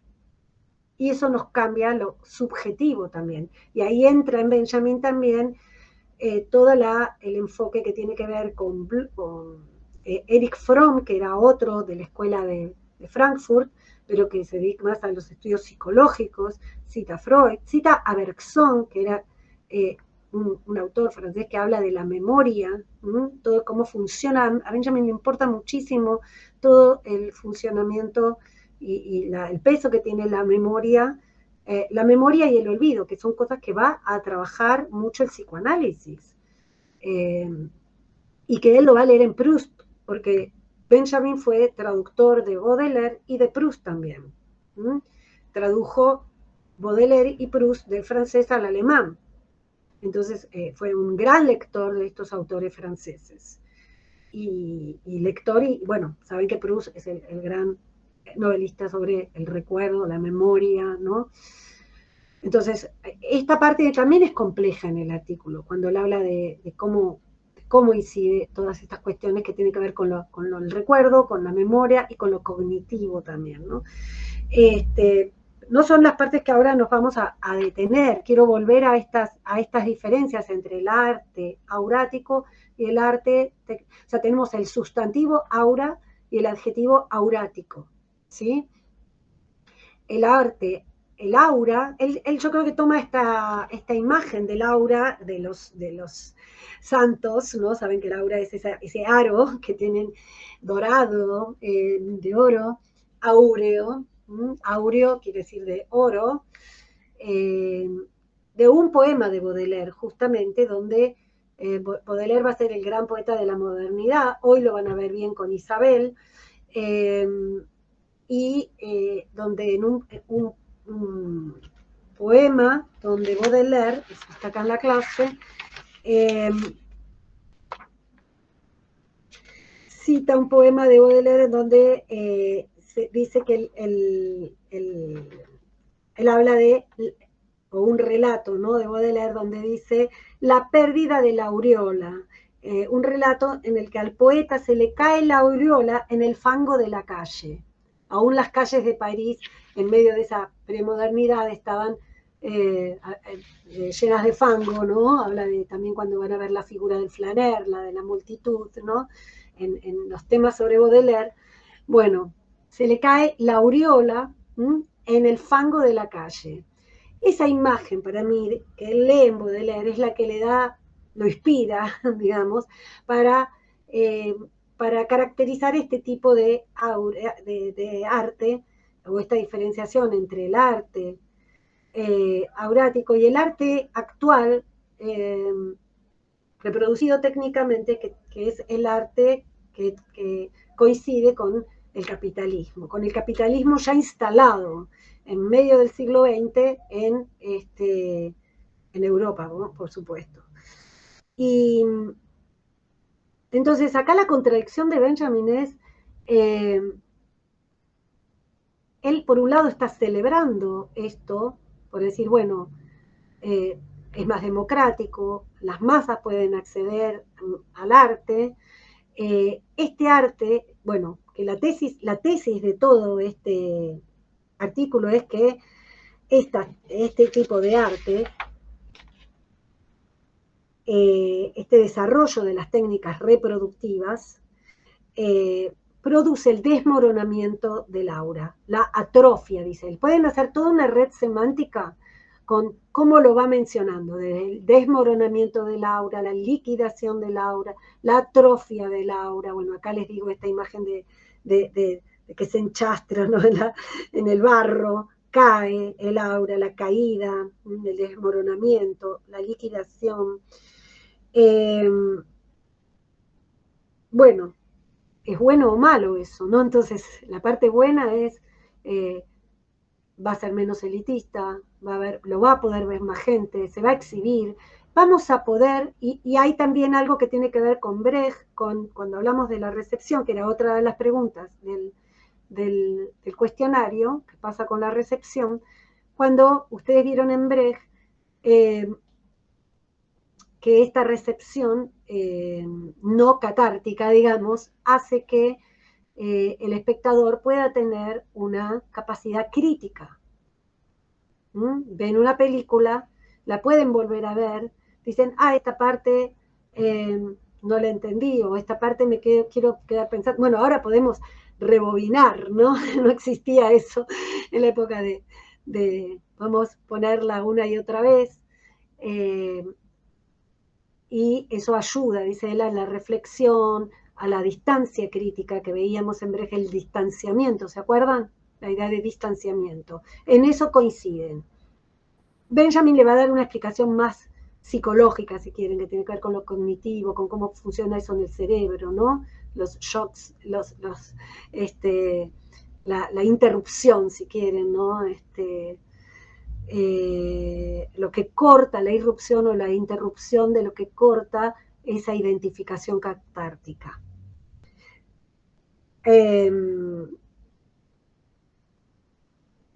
Lo que tiene de malo, ¿qué sería lo que tiene de malo o de negativo?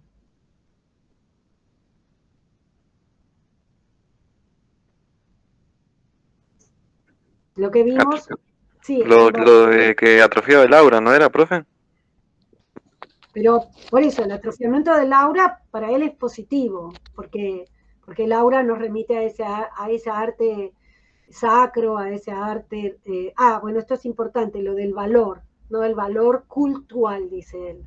Un valor de culto, un valor ritual, si quieren, que nos hacía justamente quedarnos como extasiados frente a ese arte. Frente al valor cultural, él contrapone el valor exhibitivo. No es bueno, no es positiva, entonces, no es negativa, en el sentido de esto de podemos tener más posibilidades. Sería negativo porque, como cuando vieron en el narrador, porque también con ese shock, con esas interrupciones, con esas, es ciertamente alienante, dice él, que es otra, la alienación también tiene que ver con también es una palabra, un concepto marxista, que es como se aliena al obrero de su experiencia plena. Alienar es como alejarse, ¿no? También distanciarse, pero en el mal sentido, quedar separado de, como el obrero, en la cinta. ¿Vieron la película de Chaplin, Tiempos Modernos? Donde se automatiza, ahí podemos volver a pensar en Shklovsky, la automatización de la percepción, también la automatización del sujeto cuando está en su trabajo, en la fábrica, donde está todo el día haciendo un mismo movimiento, poniendo un tornillo en una máquina o clavando o lo que sea. Queda completamente alienado. Entonces él compara la experiencia de la modernidad, del sujeto en la modernidad, con esa alienación, ¿no? Entonces está esta contradicción. Tenemos en este artículo es más optimista, es más, bueno, este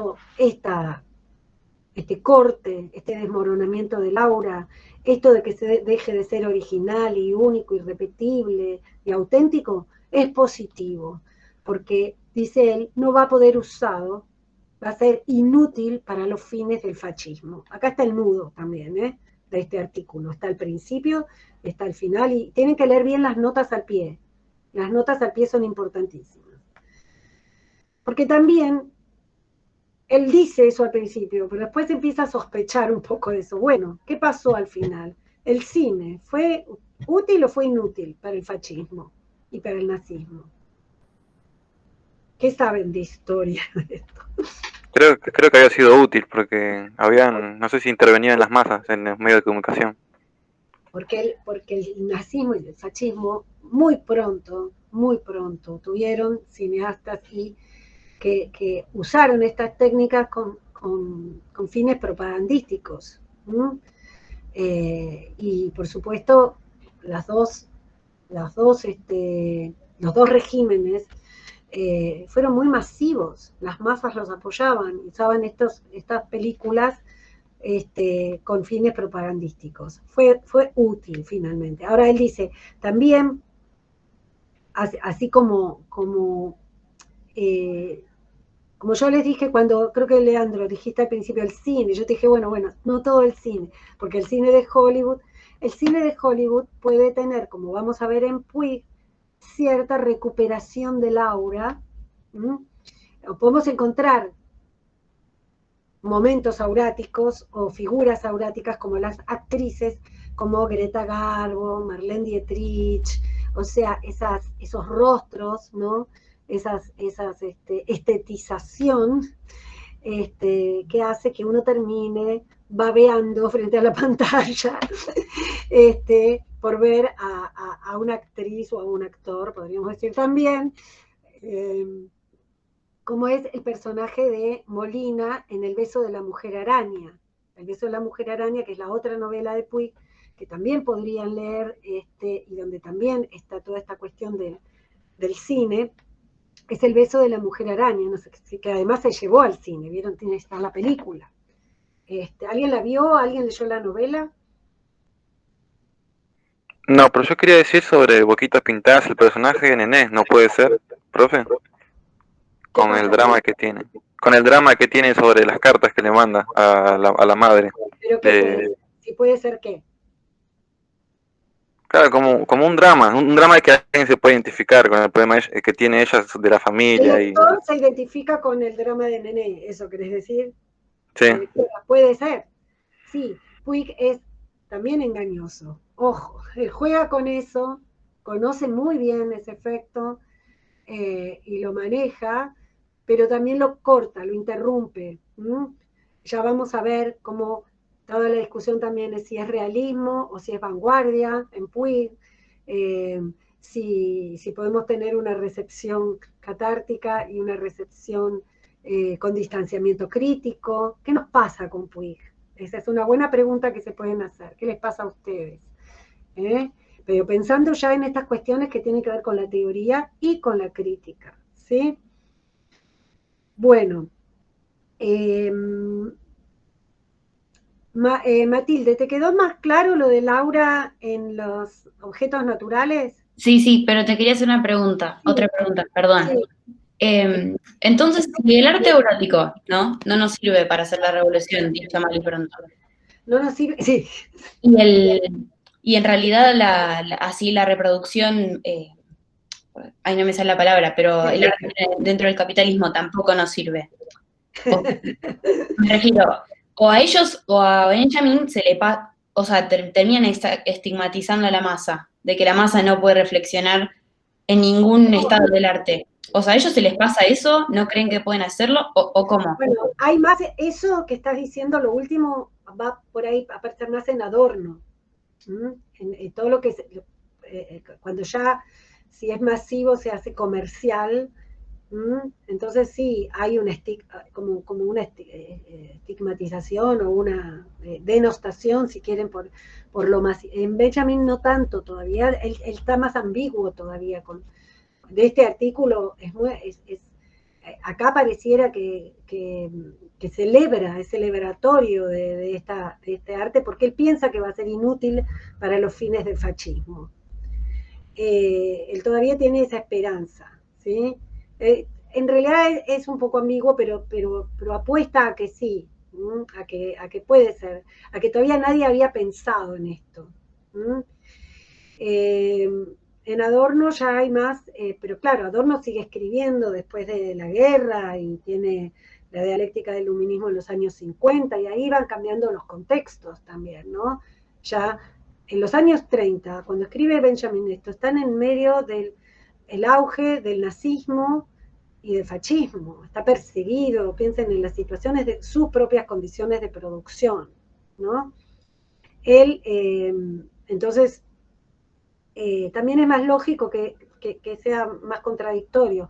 Él depende también para qué público escribía, o dónde iba a publicar, o si daba conferencias. A veces son artículos que dieron en conferencias radiales, otras veces eran en círculos, por ejemplo, el otro artículo que es de 1933, que es el autor como productor, él lo da en París en una conferencia, y después se transcribe, ¿no? Pero es en un círculo que tiene que ver más con un ámbito político del Partido Comunista. Él se había enamorado de una actriz soviética, letona en realidad, Asia Lakis, que era del Partido Comunista, y él se llega a afiliar al Partido Comunista, viaja a Moscú para visitar a esta actriz, que la conoce en Italia, pero después...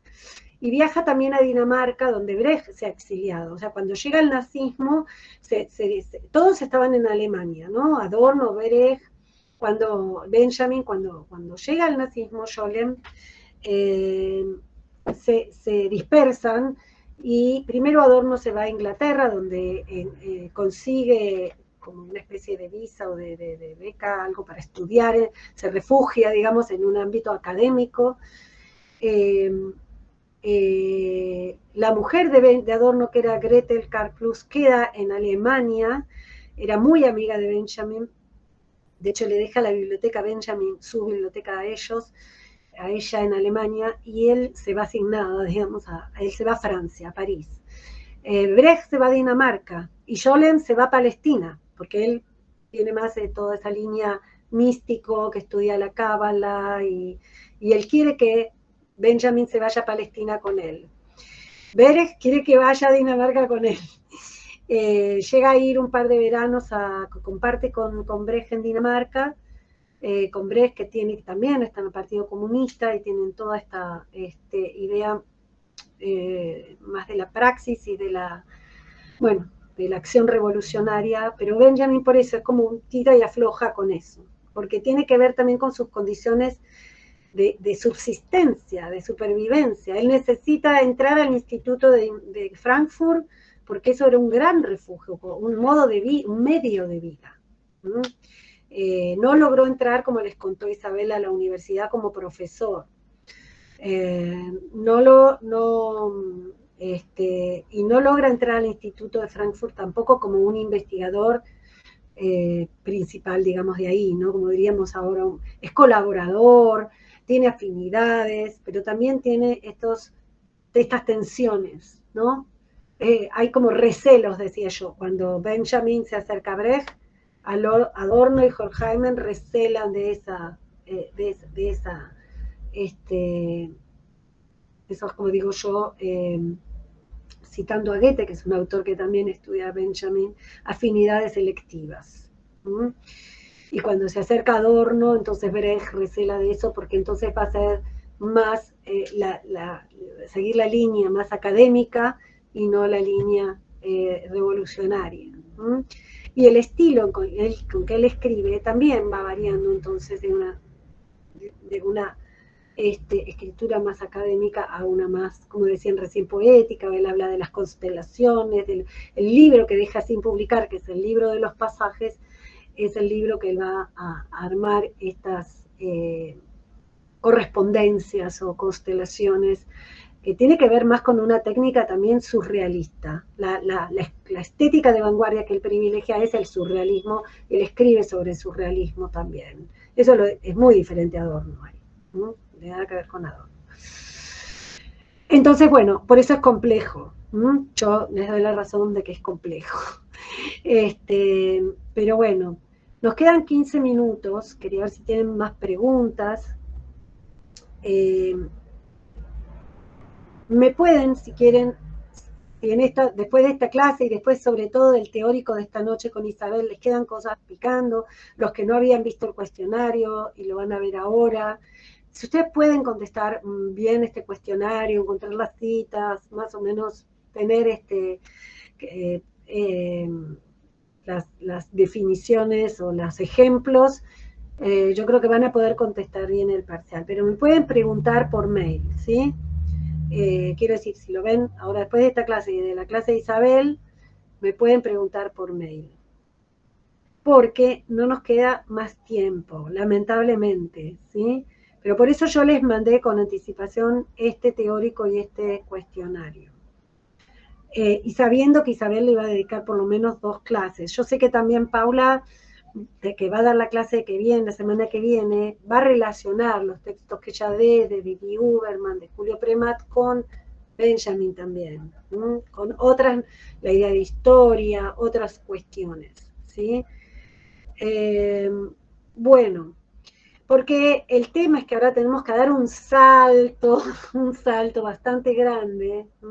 En época, en lugar, que es, tenemos que saltar a la década del 60 y más precisamente a fines de la década del 60 con, yo suelo hacer una introducción de la época en que Puig escribe estas 2 novelas.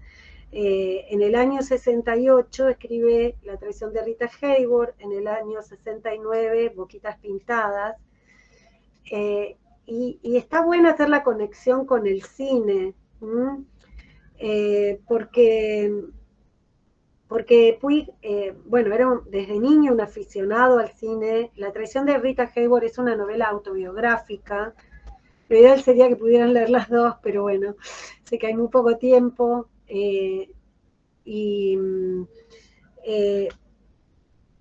Comparten un ámbito, por eso en el Drive ustedes tienen una carpeta que es sobre Puig, donde van a encontrar bibliografía crítica. No van a encontrar las novelas las tienen que conseguir ustedes, hay un montón de ediciones de bolsillo, debe haber ediciones virtuales. Pero en el Drive van a tener mucha bibliografía crítica, y por eso les digo que vayan también, paralelamente a la novela, viendo, por lo menos viendo esa carpeta, ábranla, ténganla en cuenta, vean qué hay. Sí, Brenda.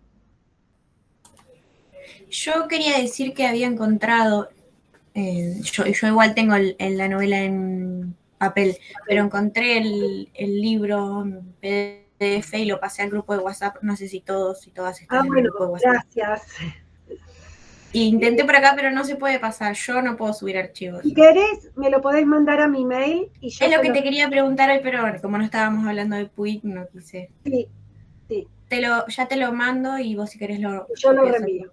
Ok, igual no lo pusimos en el Drive por una cuestión también, que tenemos una política en la cátedra que, si bien estamos escaneando todo ahora, porque sobre todo desde el año pasado con la pandemia y todo, nuestra idea era que lo que es texto de ficción, bueno, más eran argentinos o latinoamericanos, por una cuestión también de derechos y todo, aunque Puig ya murió hace muchos años,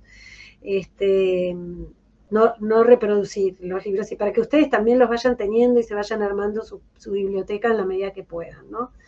Pero bueno, sí, pero porque es tan poco tiempo, en una semana por ahí hay personas que no se lo llegan a comprar y leer. Porque por ahí lo compras, pero no lo llegas a leer. Ni siquiera están abiertas las bibliotecas, como decía, o están abriendo ahora. Así que por supuesto que esta vez vale. Y gracias. Pero bueno, tienen en el Drive, como les decía, no van a todo lo que hay en el Drive, porque no van a llegar, pero también porque ahí está todo de otras novelas también, lo que trabajan en otras comisiones. En unas comisiones van a trabajar El beso de la mujer araña, en otras La traición de Rita Hayworth, en otras Boquitas pintadas, pero sí tienen, por ejemplo, algo que les puede servir a todos y que también les sirve porque vienen leyendo sobre este autor desde principio de año, que es Piglia, Ricardo Piglia, que es un libro que se llama Las Tres Vanguardias, y que es un libro que se armó sobre la base de un seminario que él dio en el año 90, que nosotros cursamos, y que lo dio en la facultad, y las tres vanguardias se refieren a tres autores argentinos de ficción, novelistas. Uno es Puig, otro es Walsh, Rodolfo Walsh, y el otro Juan José Saer. Pero toda la introducción de ese libro, los primeros capítulos, cuando él explica qué es vanguardia y los distintos lineamientos que él toma de la vanguardia, los toma justamente de Benjamin. Entonces, leer a Piglia es también una forma de revisar Benjamin y ver cómo es esa relación que él establece entre la vanguardia y Benjamin. Y después él hace tres líneas que partiendo de Benjamin, relacionadas con la vanguardia, él va a asociar con cada uno de estos tres autores. ¿Sí? Entonces, yo, más allá de qué novela lean, este texto de Piglia ya se los estoy recomendando. Las tres vanguardias está en libro también, y el libro, no sé, 2012, 2011, es bastante reciente. Él ahí no analiza estas novelas, analiza otras novelas de Puig, pero de todos modos les va a ser muy útil. Específicamente sobre Boquitas Pintadas van a tener un artículo de Josefina Ludmer, a quien ya también conocen, que se llama Boquitas Pintadas, 7 recorridos. Es una fotocopia bastante mala, pero que sacamos de la revista Los Libros, que es una revista que salía en la fines de la década del 60 y principios de los 70, creo que hay dos artículos que sacamos de ahí, que es el de Héctor Schmuckler, se llama Los silencios significativos, y el de Josefina Ludmer, que ella cita a Schmuckler, Boquitas Pintadas, 7 recorridos. Y ahí tienen un ejemplo también de lo que sería un análisis literario estructuralista, lo que hace Ludmer. Los dos, en fines de la década del 60 y principios del 70, fue muy fuerte acá en Argentina en la crítica, en la teoría, o sea, como base teórica para los análisis literarios, el estructuralismo y sobre todo lo que tuvo el estructuralismo como apoyatura de la semiología. Héctor Schmuckler fue un profesor después también en las carreras de comunicación y las cátedras de semiótica. Y Josefina Ludmer, como ya saben, fue pionera en nuestra facultad con los seminarios de teoría literaria y esta materia, que es nuestra materia, ¿no? Teoría literaria.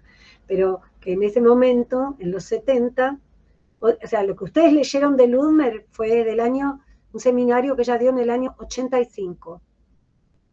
Y este artículo es de principios de los años 70, creo que 71 o 72. Entonces es otra época de Ludmer también, con otra influencia. Entonces pueden también ya empezar a ver cómo hacer crítica de la crítica, ¿no? Y es muy reciente, entonces fueron como las primeras lecturas críticas de Boquitas Pintadas, la de Schmuckler y la de Ludmer. Después tienen un librito de Alan. Sí. ¿Puede ser que tenga 14 páginas el texto ese más o menos, o es más largo? ¿El de Ludmer? Sí. Sí, no, es un artículo. Porque lo encontré en internet, nada, es un PDF. ¿No está en el Drive? No, sí, pero como dijiste que la calidad era medio mala, lo busqué. Por ahí la que yo tengo, no sé si la que tienen. Okay. Sí, bueno, después compará, sí, porque ahora se escanearon esas revistas, están en ese AIRA, ¿se acuerdan que yo les dije? AIRA, en esa plataforma van a encontrar la revista Los Libros. Entonces ahí vamos a tener una buena copia también. El otro librito es este, de una colección que sacaba Hachette, que es sobre la traición de Rita Hayworth, y la hizo Alan Pauls, que es un análisis también de los años 80. Alan Pauls fue también discípulo de Ludmer, fue estudiante de letras antes de convertirse en novelista. Y esto también, aunque está el análisis es sobre la traición, tiene todo un estudio preliminar y una cronología de Puig, y bueno, todo lo que él dice sobre el contexto les va a servir, porque como les digo, son novelas que se escribieron con un año de diferencia. Lo que no les va a servir para nuestra clase es el análisis puntual, textual que hace, y estructuralista, lo que sea, de la traición de Rita Hayworth. Pero la primera parte del libro sí les va a servir, y creo que también está en el Drive. Bueno, estas son la tapa de la primera edición de Boquitas.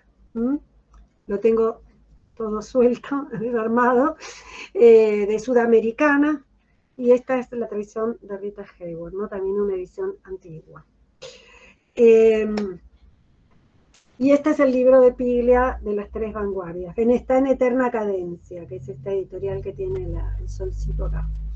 Entonces toda la primera parte les va a servir, y después la parte que habla de Puig, está dividido en clases, ¿no?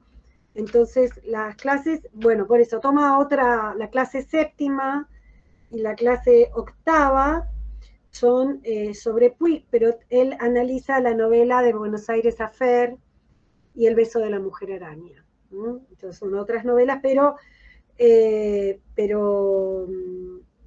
bueno, muchas de las cosas que habla también, ¿no? Por ejemplo, cultura alta y cultura de masas. Ahí cuando ustedes me preguntaban lo de las masas, ¿no? Lo que es la cultura de masas, estas tensiones que marcan también se dan, pueden leer esas clases. Cuestiones estéticas, ¿no? Que también aparecen en todas las novelas.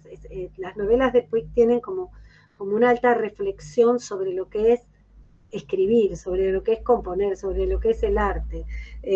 Piglia toma esta de Buenos Aires Affair, que es paradigmática sobre eso, porque la protagonista es una artista plástica, justamente.